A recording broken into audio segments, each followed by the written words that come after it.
Okay, guys. So we're doing this panel to celebrate the 45 years of 2000 AD. And we have our esteemed guest today, who's John McCrea, Sean Phillips, and Garth Ennis. Hello.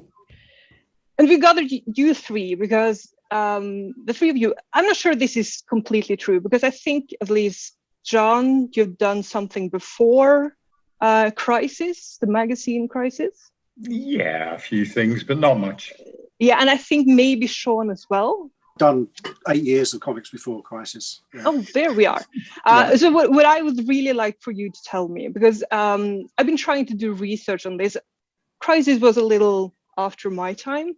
I got them randomly at a used bookstore where the angry guy let me buy a bunch of shit. If I can just, I made a pile of stuff and I got everything that looked interesting. So I've read a bunch of Crisis, like here's 45 and here's 59. So I've never read anything like in one sitting ever. And Crisis is, or was, I should say, one of the quite a few anthology magazines that you had in Britain in the 80s. So it was all anthology magazines pretty much in the UK. Yeah, I think that's all it was. You know, we didn't have standalone comics with one character in for 20 pages. It was always 4 or 5 pages or 2 or 3 pages split up over a bunch, you know, with a bunch of characters all under a sort of a thing like a Whizzer or Chips or Buster or whatever, Warlord, you know, an umbrella title. Crisis was one of a particular group that came along in the late 80s, early 90s to take advantage of the perceived adult audience for comics, which had been discovered with the success of Dark Knight and Watchmen, and I think Mouse had all done very well in collected editions.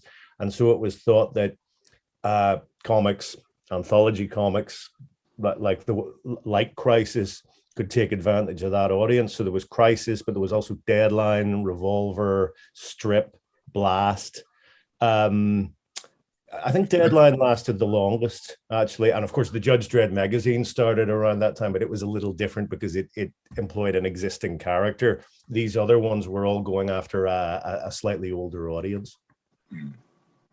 So, Sean, you did comics for 8 years before Crisis. I did, yeah.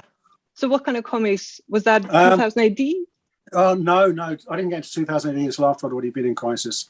I used to, like John Garth says, that all British comics are anthologies, and I worked on the ones aimed at girls.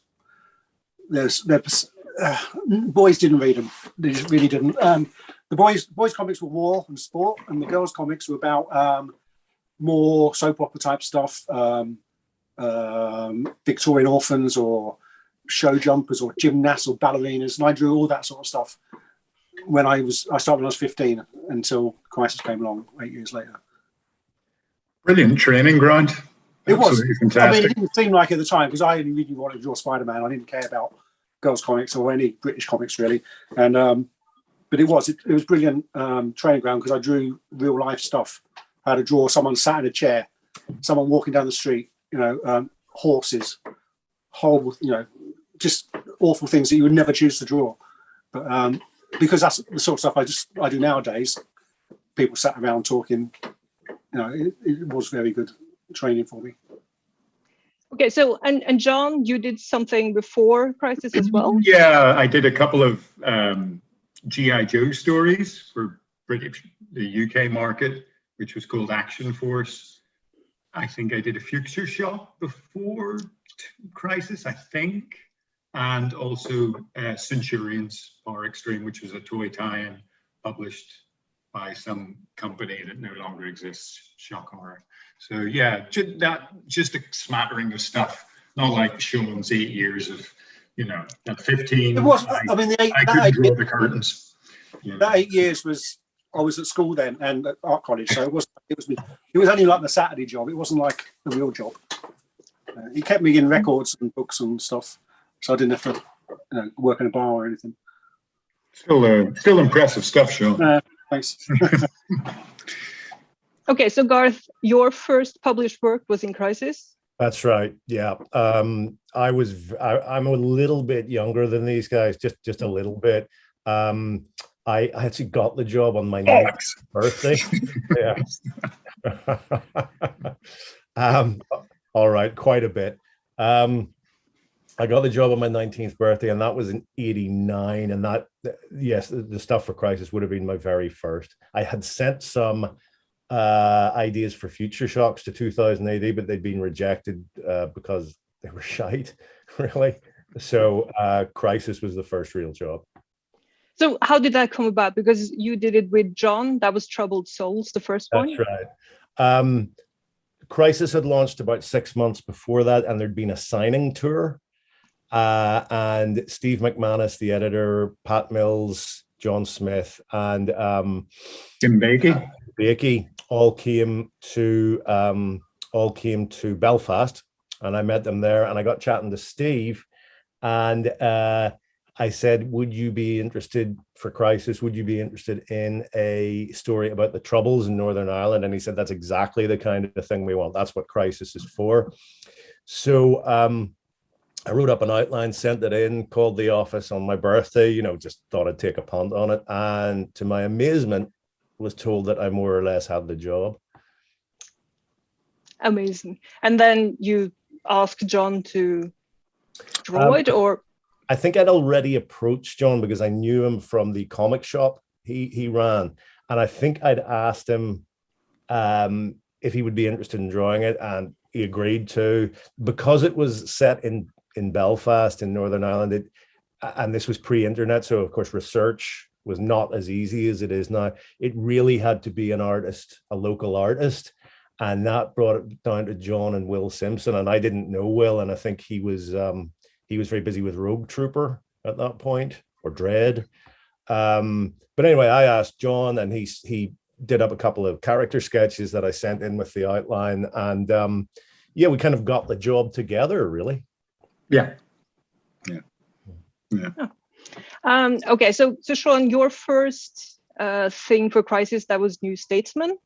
That's right. Yeah, I did a couple of fill-in episodes, number 7 and 8, or something like that, maybe, because it was 14 pages every 2 weeks, and no one can do that much, apart from Carlos, who never really had a fill-in on Third World War.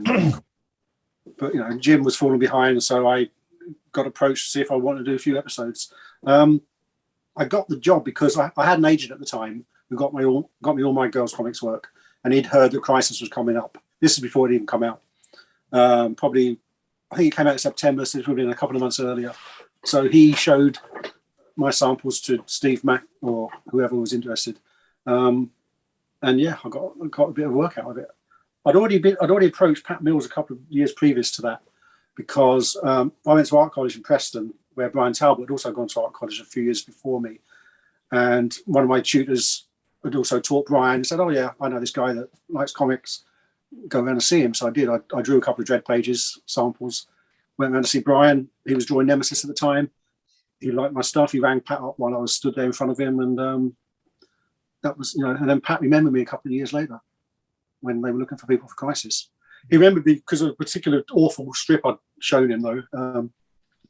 Is a one-page story for Bunty or Judy or one of those girls' comics, and it was about this girl who was always very accident-prone, and she ended up breaking her leg and breaking her arm, and her potential boyfriend that she was interested in also broke his leg, and ended up with their dog breaking its leg as well, and that was what Pat remembered. A terrible drawing of a dog with its leg in plaster. Was this sold to the Japanese market later?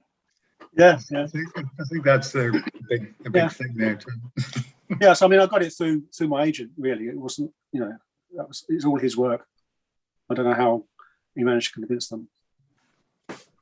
So, did the work you did in Crisis, all of you basically, did that propel you to other jobs? Was that the catalyst, or did you stay? Because I know at least Garth, you wrote a few more stories for this thing.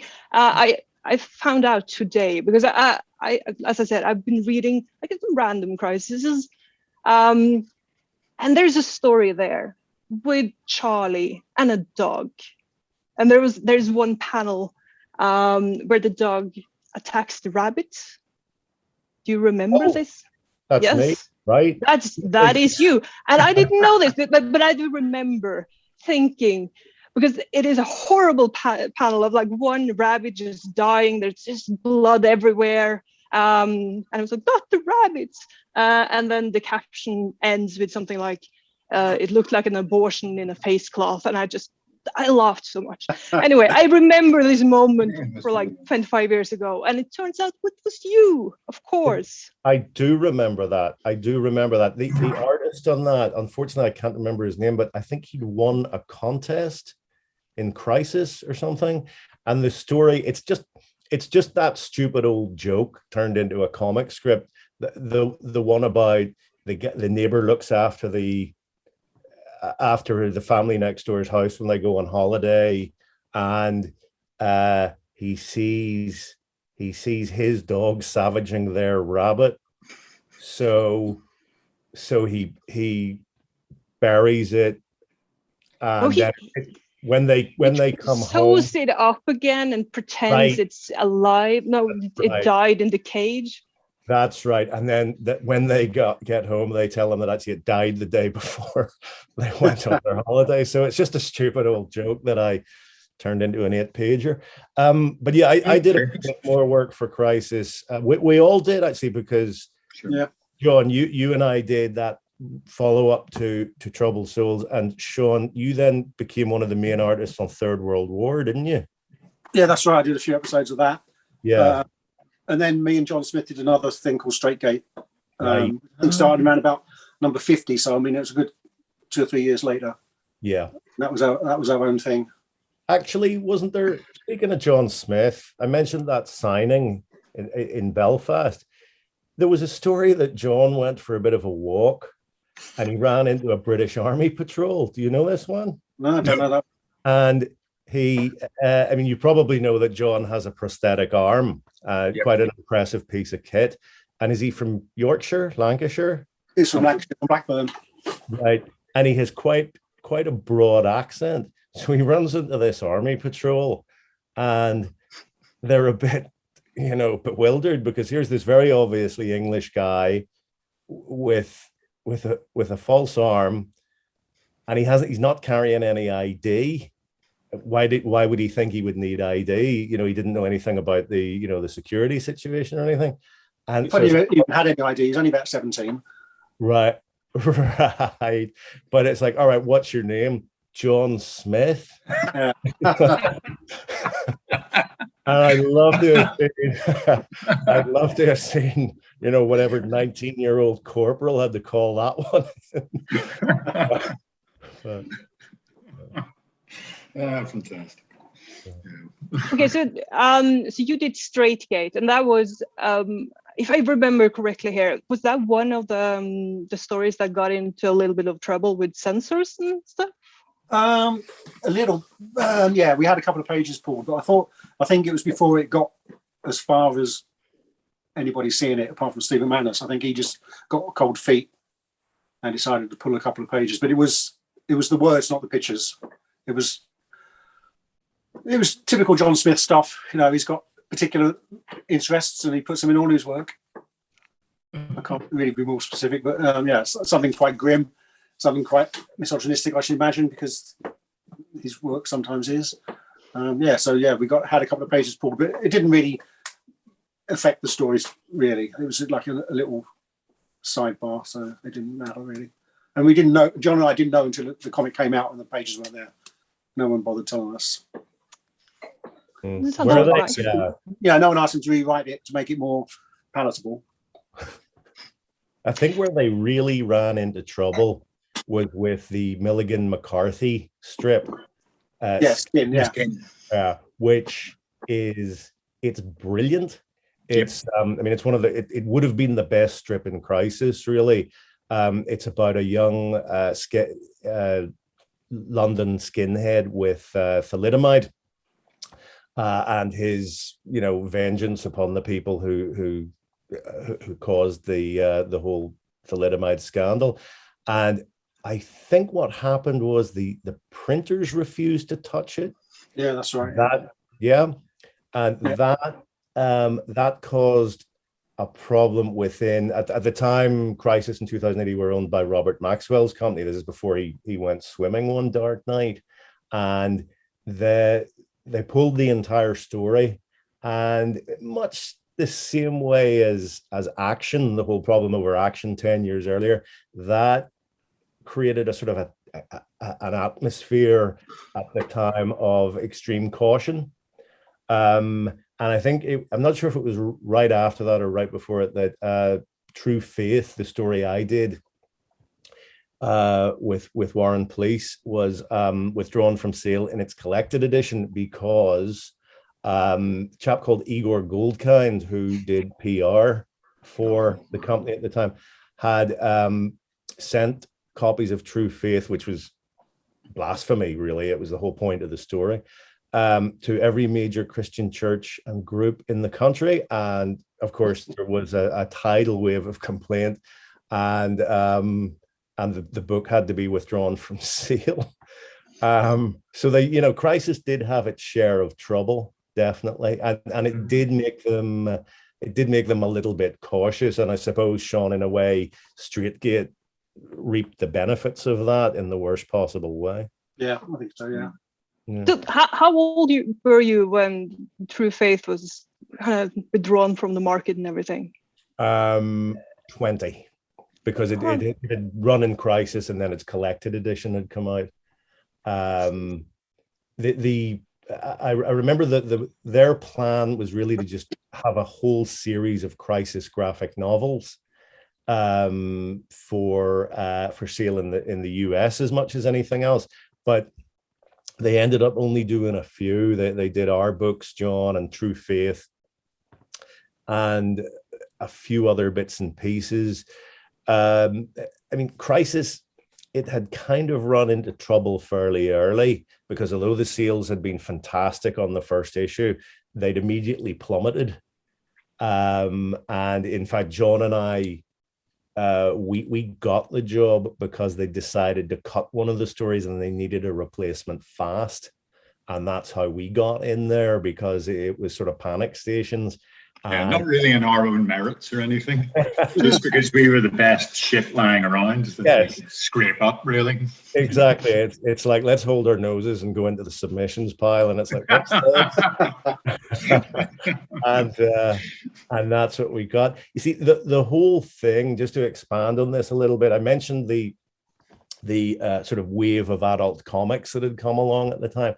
The trouble was that a mainstream audience will pick up The Dark Knight or Watchmen or Mao's collected editions, and they'll enjoy one story under one set of covers. But what they won't do is go to a comic store or a newsagent and pick up an anthology every week or every fortnight. And so this adult comic movement, in a way, it was biting off more than it could chew. It was based on this fallacy, really, that there was a big enough mainstream audience out there for mature comics, and there just wasn't. And that's why none of these things lasted more than a few years. I mean, I think Deadline went about 6 or 7, Crisis was gone in 3, Strip and Blast and Revolver disappeared almost straight away. I mean, the Judge Dredd magazines lasted till now, because that's just aimed at old 2000 AD fans. Mm-hmm. It was slightly more adult than 2000 AD. So it's just people that had grown out of that and then started reading that instead. Mm. Yeah, I wouldn't think there's much to differentiate the two these days, really. I don't think there's now, but I think when the magazine came out, 2000 AD was still just for kids. Gotcha. Really? Yeah. It's not now, is it? No. Yeah. So did you all grew up reading 2000 AD? Yep. First issue. A little bit. I didn't read it. I wasn't really that into it. I was really only into it.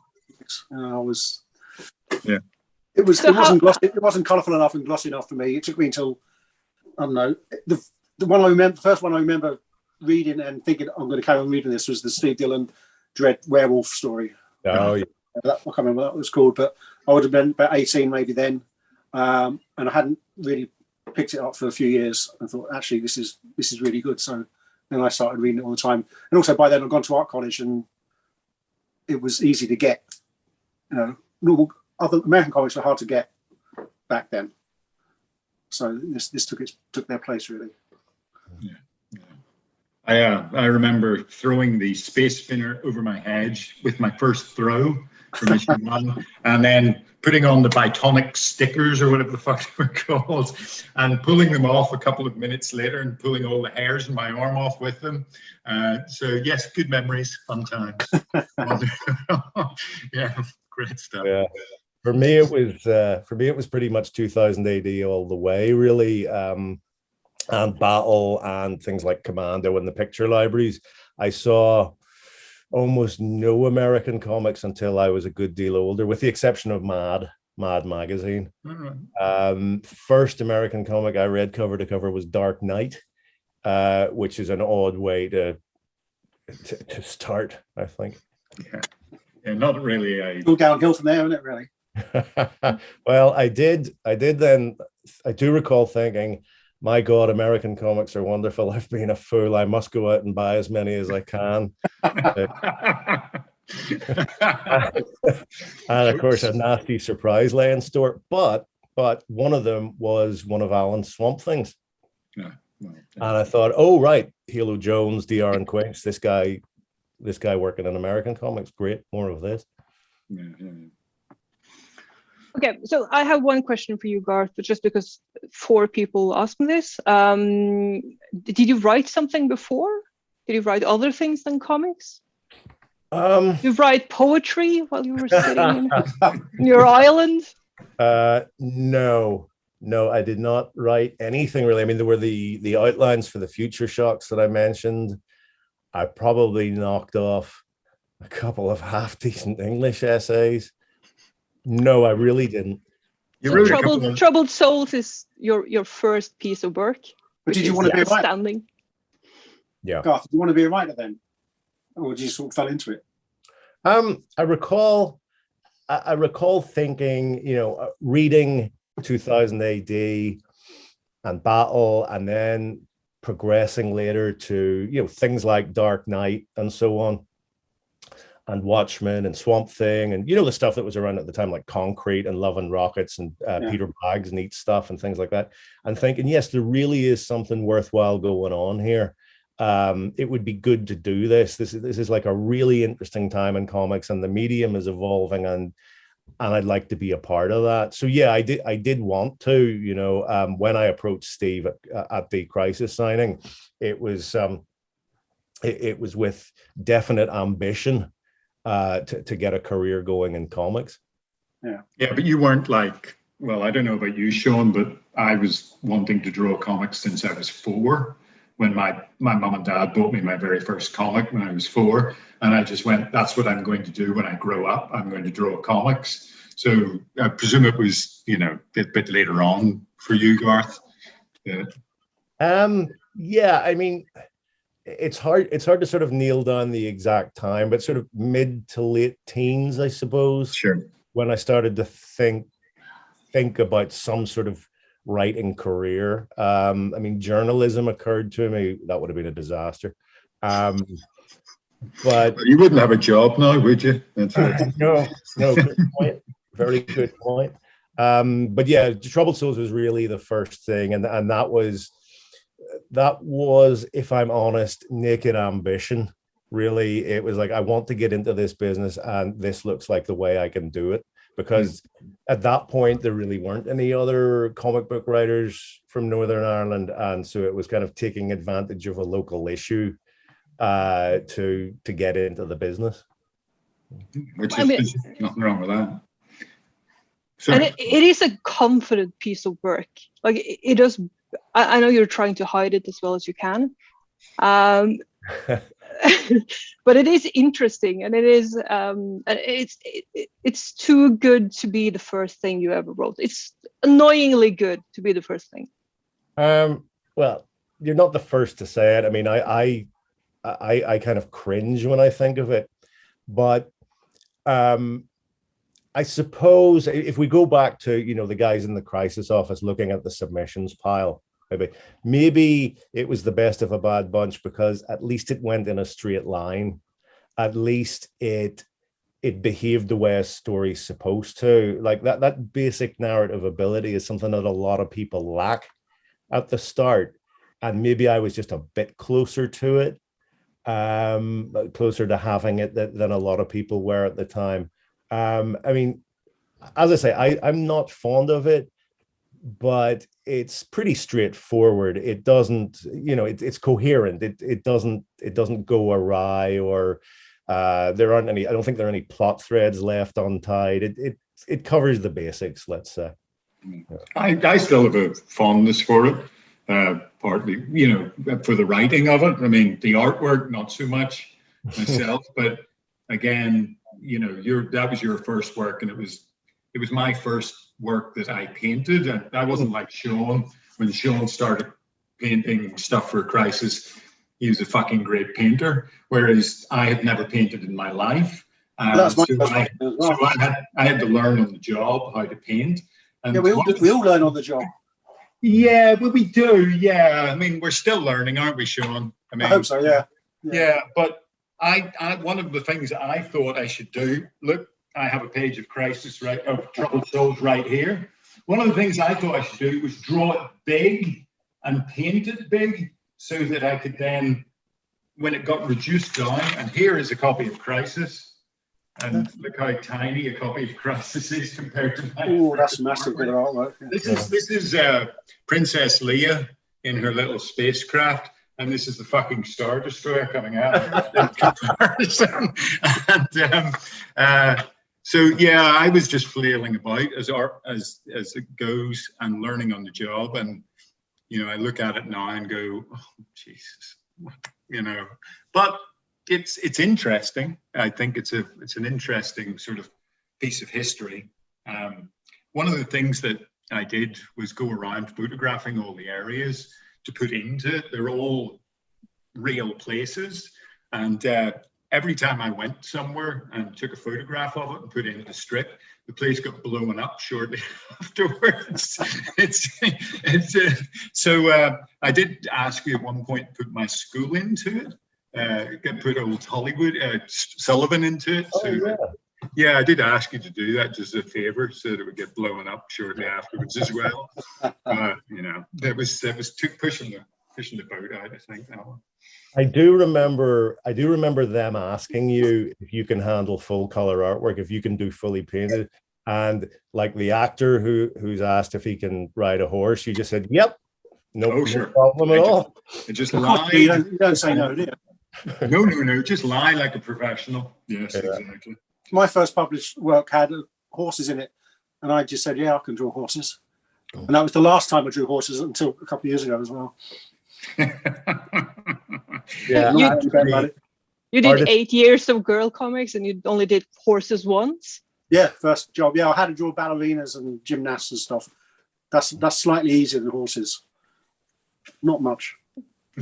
I do remember actually. I remember at one point in Preacher, there was a storyline where the lead character becomes a sheriff of a little town, and I gave him a badge and a 6-gun and a little dog. And Steve Dillon said to me, "You're going to put him on a fucking horse, aren't you?"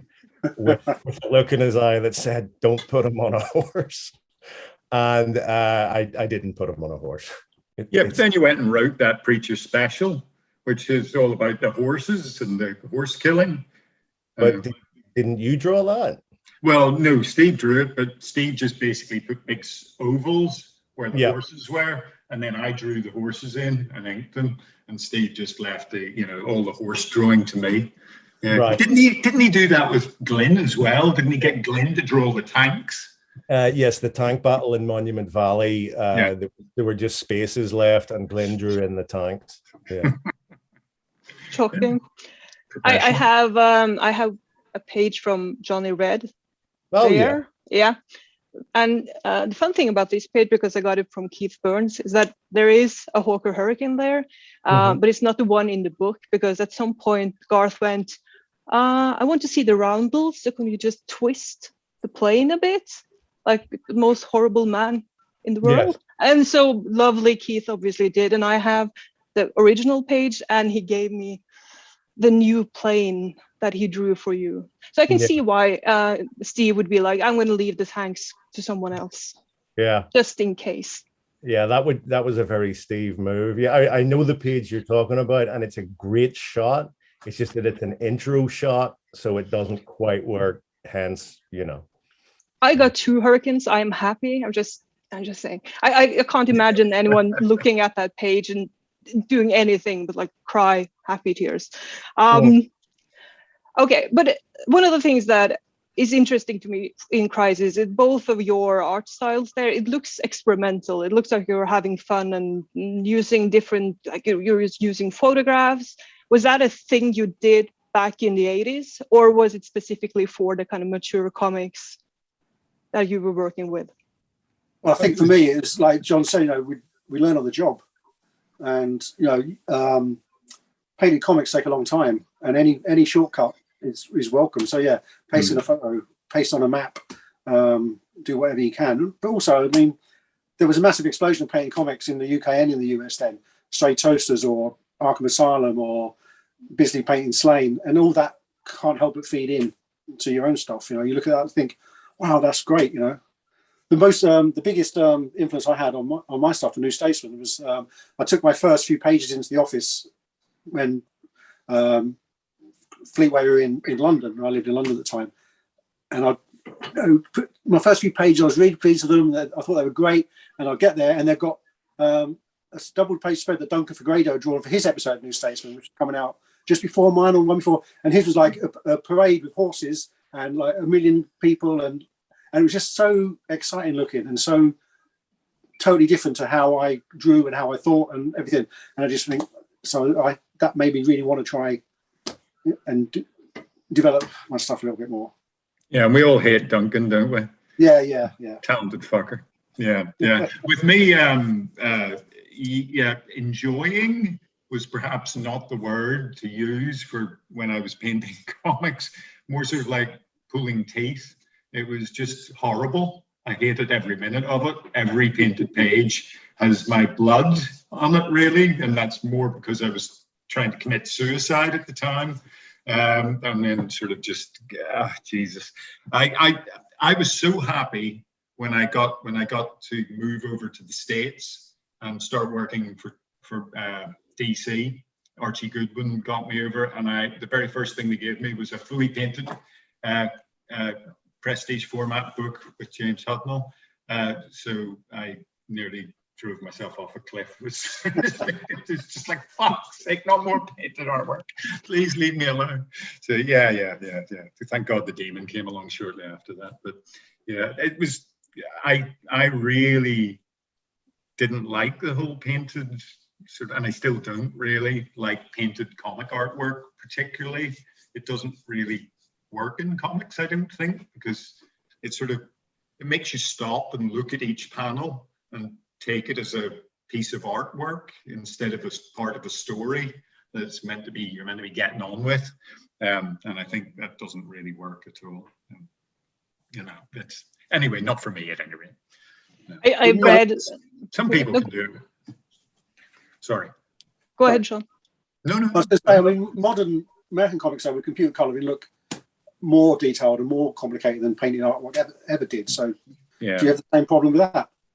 Yeah, I don't really like most of that overly computer colored artwork. It sort of just takes you out of the story again. Yeah. It also it's too hyper real. I mean, I don't read comics to look at real things. I read comics because I want to not I much prefer somebody like, say, Mick McMahon, who's a complete stylist and pares his artwork down to the bare minimum or what have you, than somebody who just draws everything in the kitchen sink. That said, that's what I'm doing at the moment, but anyway,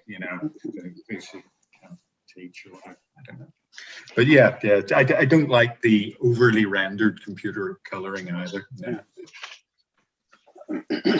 I fell down a lettering page, the letters page in Crisis rabbit hole yesterday, trying to slightly prepare for this. And one of the comments they got quite often was like, "Oh, this is something new. This is something beyond comics because the mixing of the media and everything." And they would always be just like, "No, this is comics. Just get over it. You like comics, sir. I'm sorry. That's what you like."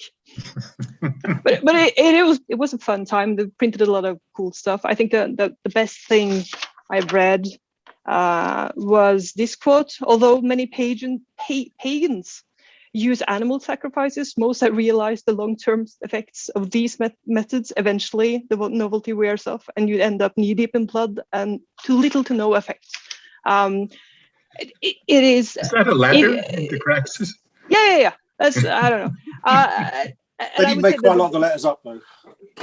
Oh God, I hope so. But it is so worth reading. I found all of I have them all now, except for 45. So I don't think I've ever read the more troubles of the first part of your second Troubled Souls. I've never read them. Yeah. And you must have read the New Adventures of Hitler. Grant Morrison and Steve Yeun. Well, yeah, that's probably my favorite out of all the stuff that saw print in Crisis, actually. Grant had, I think, been sort of slightly disparaging about Crisis when it first came out.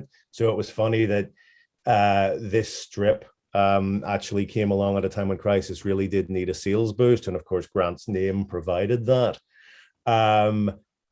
As you could imagine, with a title like The New Adventures of Hitler, it had run into problems of its own. I don't think it's ever been reprinted since, which is a shame because it's an absolute cracker. Yeah. Did they finish it? Yeah. Because originally it was in a Scottish magazine, wasn't it? It was at the Cut. Yes. In black and white, a few episodes, and then Grant got into it with some. Was there some lead singer of some band who also wrote a column for a style? It was Pat Kane from Hue and Cry. Right. Yeah. And Grant had sort of gotten it into it a bit with him, and that may or may not have led to them having problems. But eventually, it saw print in Crisis, and it was Steve Yeun drew it, but Steve Whitaker and Nick Abadzis collaborated on the color, and they did a really interesting job on it. You know, they were using wallpaper and stuff like that. Just having mentioned Nick Abadzis, I should say that probably the best story to come out of this entire era of adult comics was Hugo Tate by Nick Abadzis in Deadline, which was totally unlike anything else in Deadline. It was absolutely brilliant, and if you can get a copy of the collected edition, I really recommend it. It is I'd say it's one of the best comics you'll ever read. If that era gave rise to anything worthwhile, it would be Hugo Tate. That would be at the top of the list. Yeah, and Nick having a career writing stuff. I mean, the Lacka and the other stuff that Nick has done. Everything Nick does is pretty brilliant, really. Yeah, man's a genius. So how did you guys feel about Deadline? That's where the cool kids were. Yeah, that's we very were the squares. That's totally true. In fact, that nicely sums up the problem with that particular time in comics. Crisis and Deadline both launched at the end of the 80s. I think they launched within about a week of each other. I think I checked. It was 3 weeks apart or something. Right. It was sort of September, October of '88, and you had Crisis, which was strident and political and committed, and you had Deadline, which was chilled out and mostly just fun, not really about anything, ideal for passing around the squat when you're smoking a joint. It had a like kind of a rock music section to it. And what you had there is you had Crisis, an 80s comic that actually caught a actually managed to exemplify a time that was on its way out, and Deadline, a comic which nicely anticipates the coming age, the 90s, and Crisis as a result, because strident political stories weren't really what people wanted at that point. Crisis didn't last, and Deadline lasted twice as long, just because it managed to nail the zeitgeist, I suppose. Probably more by accident than design. But if you look at the two comics, that's kind of the problem right there. What issue did Deadline get to? Because I don't remember Deadline really getting beyond about issue 60 or odds or something like that. They lasted till 1995, so I suppose it's quite a lot. I suppose it was monthly, wasn't it? Of course, yeah, Deadline. Monday, Crisis was bi-weekly. Yeah, of course. And it's gone in 91. By which point they're doing stuff like reprinting Milo Manara, and lovely as that stuff is, it doesn't really stand being reprinted in 9-page chunks. It's not exactly narrative heavy. No, and it's not really not exactly what Crisis set out to be either. I mean, it's just not Milo Manara, really. No, yeah. I mean, not a lot of his stuff at any rate. He's not known for his politics, not that sort of politics at any rate. But it was enough. But did you do a lot of other things in Britain at the time? Because we're talking. But did you do other things in Britain? Because people must have been paying attention to what you were doing in Crisis. Yeah. Because you all went over to America, didn't you? Yeah, I mean, the Americans had their eye on the British industry really since the early 80s, when they picked up people like Bolland and Gibbons. I can recall meeting Karen Berger at the Angoulême convention in early 1990 and handing her a copy, one of the first copies I got of the Troubled Souls collection, which turned out to be kind of a great almost portfolio of my work. It was like a great sample of what I could do, and both she and Archie Goodwin picked up on me from that. I think you guys had followed similar paths. Yeah, I first met Karen in '89 when she came over for UCAC, and John Smith and I went to show her this great idea we had for a Two-Face graphic novel. Arkham Asylum had just come out, was just about to come out. We had no idea who she was.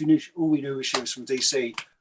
She hated superheroes, wasn't interested in that, and we showed her this, and she wasn't remotely interested. But a few months later, she got me in to do a couple of issues of Hellblazer. That was early 1990, so I've been on Crisis for about 18 months by then, so it happened pretty quick. But I was also doing the Girl still as well when I was doing New Statesman, because that wasn't enough work to keep me going. So that I carried on that for the next couple of years as well. What do you think the Americans saw in British comics at the time that was so interesting? Because to me, at least, the British stuff felt like nothing else. It was a lot more political. The art was better and different and more experimental in many ways. I think the British, the British as an artist just aren't that interested in superheroes particularly. And when if they do make superhero comics, they're very cynical about it. So I think that definitely helps. Yeah, it was the broad spectrum of comics that were published in the UK was part of that, with 2000 AD, but also all the war stuff and the humor comics as well. So you got these strange amalgams with people who could draw quite cartoony, but also realistic or what have you. People could mix it up a lot more than the Americans to a degree.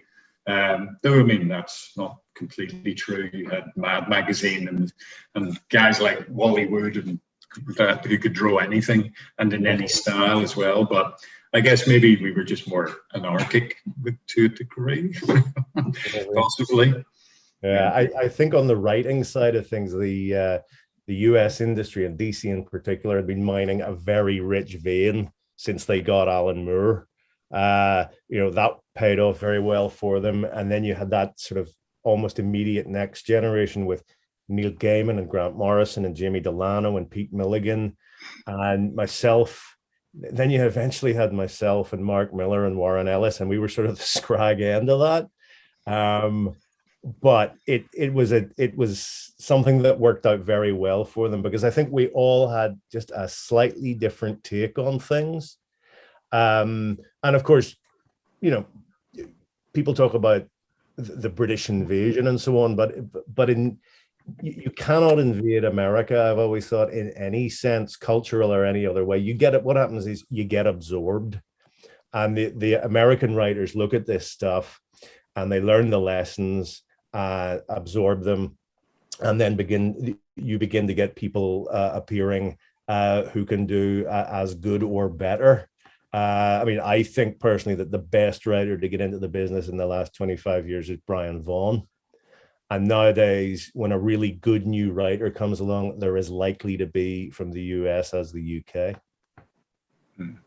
But I just find it interesting that all of the creators that had a huge impact on me when I started reading comics, and I had like I enjoyed comics, and then I taught myself to read English so I could read more comics, basically.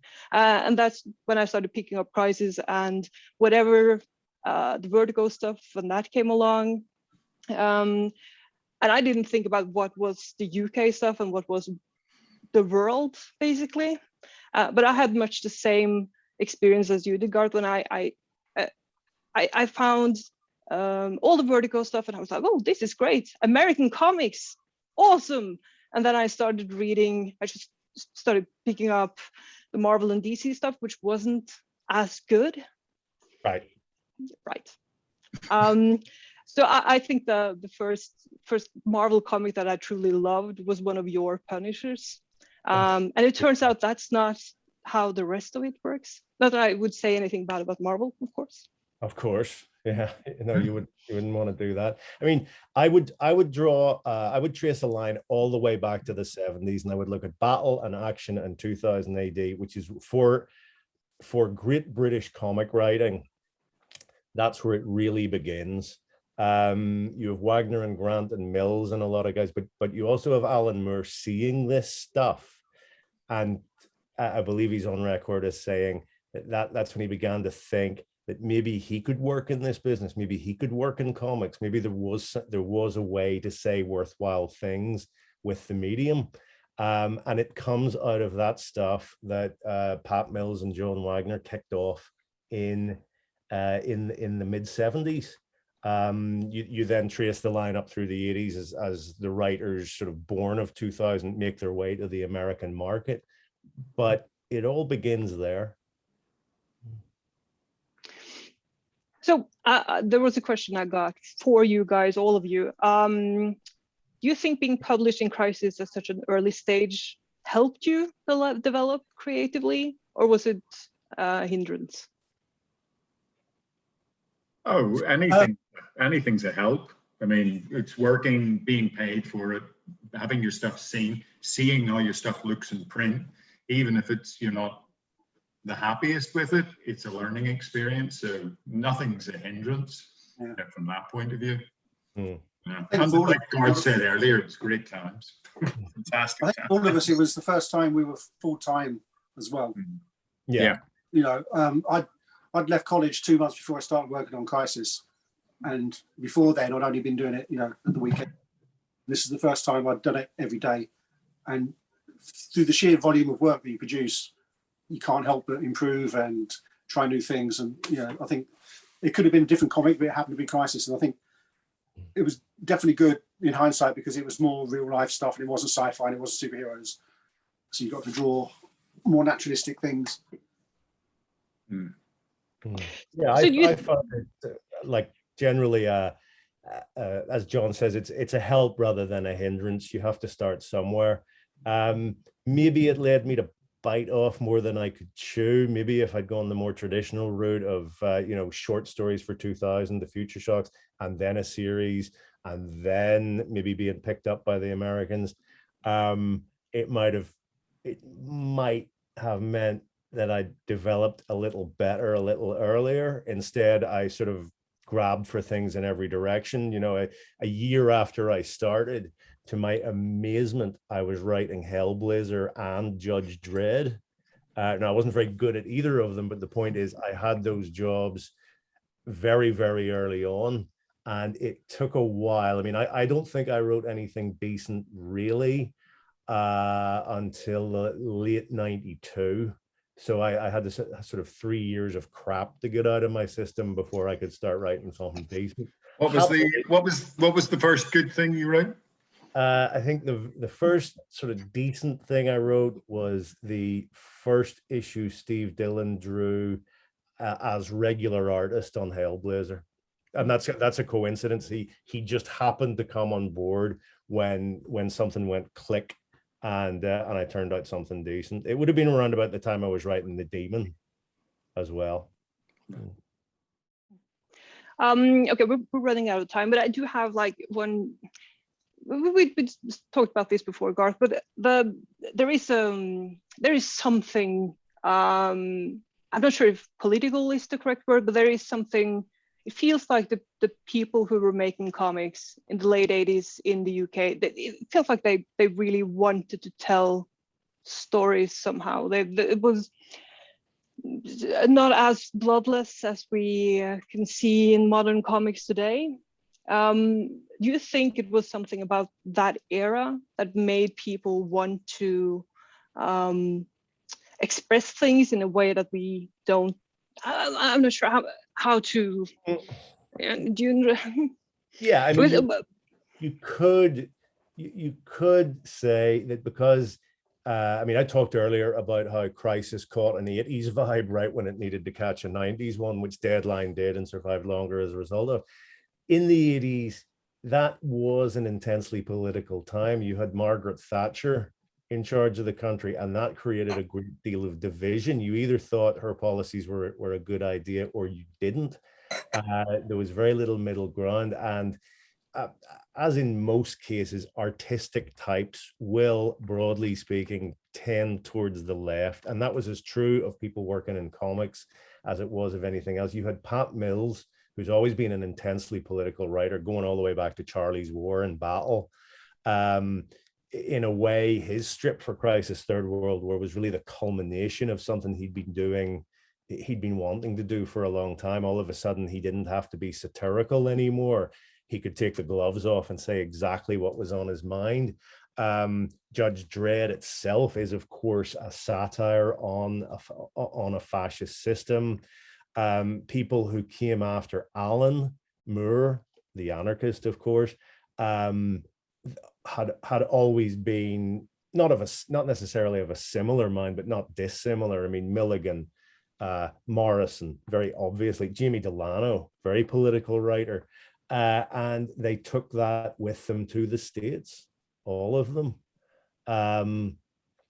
I suppose you could say that in that sense, as well as what John talked about, the kind of quirkiness of a lot of British writers and artists, maybe the politics is just as important as anything else. I sometimes feel like there is more hope somehow in the 80s comics because they were angry but they felt like they could change something. But now it feels like we're just going, I don't know. We all young, well, we thought we could change things. And, now we're bitter and twisted, and no, we can't. Yeah. Pretty much. Actually, if anyone's interested in this, on YouTube, you can find a documentary. It's about half an hour long. It's called something like The Day Comics Grew Up. I think it's an episode of a show called Signal, and it has interviews with Steve McManus and Pat Mills and Jim Bakey and John Smith and Karen Berger and Archie Goodwin. And they're all, a lot of them are talking about this period in comics, this tendency towards the adult. And of course, Steve and Pat and John and Jim are talking specifically about Crisis. And it's interesting to see them talk about it at the time in terms of what they thought they could do. I think the phrase "change the world" is used more than once. Really? Oh dear. I mean, I wish we were at that point where we were like, oh, we can change the world instead of just TikTok going, well, we're all fucked. Okay, so we're running out of time, but would you tell us what you're working on right now? I'm working on this. Excellent. A book called Reckless. This is the first volume. Number 4 comes out in a few months. The last 15, 20 years or so, I've been working exclusively with Ed Brubaker as the writer, doing creator-owned, self-made stuff. We both got disillusioned with working with Marvel and DC, and thought the only way we'd get to do what we like is if we came up with it ourselves. So it's taken a long time to build a market, but the people are there now. So it's sort of like that's like a private eye type thing, but we mostly do crime stories. I thought about if I should introduce you guys and be like, "Oh, this is the writer," or blah blah blah. But I just figured that people would know at this point. Yeah, maybe. And I mean, and I would pick really strange titles probably of yours, but so Garth, you're doing 2 books for Rebellion. Let's see. I'm changing the world with Hawk the Slayer, which I must say Henry Flint is doing a beautiful job on. I've got a new war story out at the minute called The Lion and the Eagle with PJ Holden. There'll be a Punisher book towards the end of the year with Jason Burrows. And probably the biggest thing I'm doing this year is the Battle Action Special, where I've written 7 stories and I've got 7 of the best artists I could get working on the old battle and action characters. So I've got Keith Burns, PJ Holden, Chris Burnham, John Higgins, Patrick Goddard, Mike Dory, and I'm delighted to say Kevin O'Neill. And Kevin enjoyed doing the short story with me so much that he asked about doing another one. And so I can reveal that we will be bringing back a very, very, very old 2000 AD character in this year's Christmas special or something like that. Thank you so much for joining us today. Pleasure, Absolute pleasure. Really enjoyed it. I'm off for a pint with Nick Abadzis, by the way, so I'll say hello. Yeah. Give him a hug. Give him a hug. I know it's not really your thing, Garth, hugging, but hug him all the same.